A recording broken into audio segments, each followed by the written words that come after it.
lumagpas ay kapahamakan. Sabi ng kaitaas-taasan, ako ang kahatulan.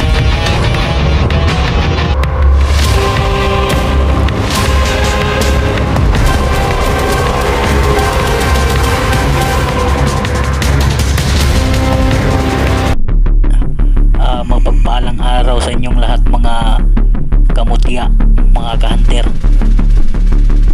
mga kagimat.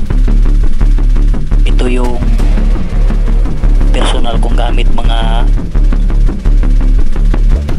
kahunter, mga kamutya, mga kagimat. Ito yung patong lagpasan. Personal ko itong gamit mga kagimat, mga kamutya. Personal ko itong gamit. Ito yung may kakayahan na kuhan,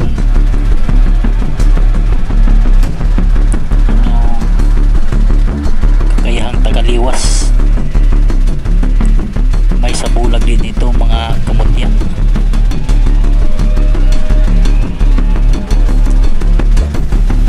Maliit lang ng butas nito.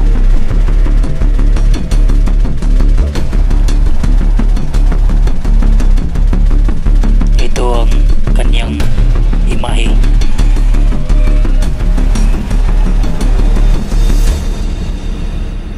Ang kakayahan nito mga kamutya, mga kahunter, mga kagimat, ito ay kayang lagpasan ang mga suliranin sa buhay o sinumang masasamang loob o mga masasamang nilalang na hindi namamalayan. Kaya din itong lagpasan ng mga mapanganib, daan man o gubat o karagatan o sa himpapawid.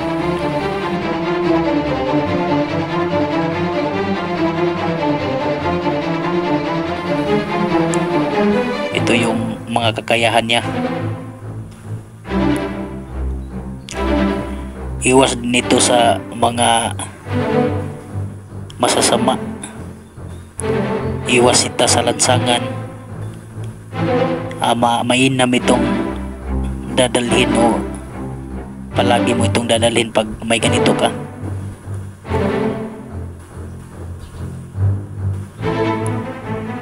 Muni ang mga virtudes niya mga kamutya, mga kahunter, mga kagimat. Ito yung batong lagpasan o sa English hagstone. Kaya din itong may mga mabibigat kang suliranin sa buhay. Lakas ng aura niya.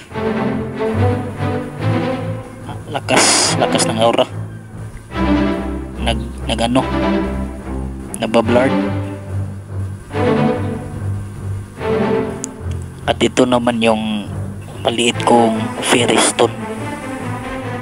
Maliit lang to. Baka akala nyo glass lang to.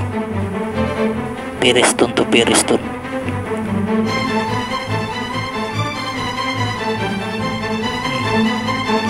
Ito yun.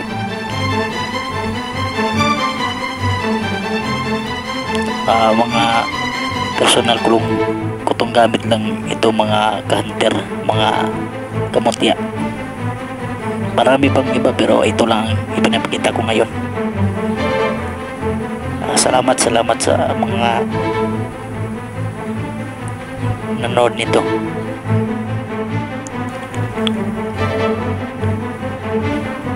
Thank you for watching.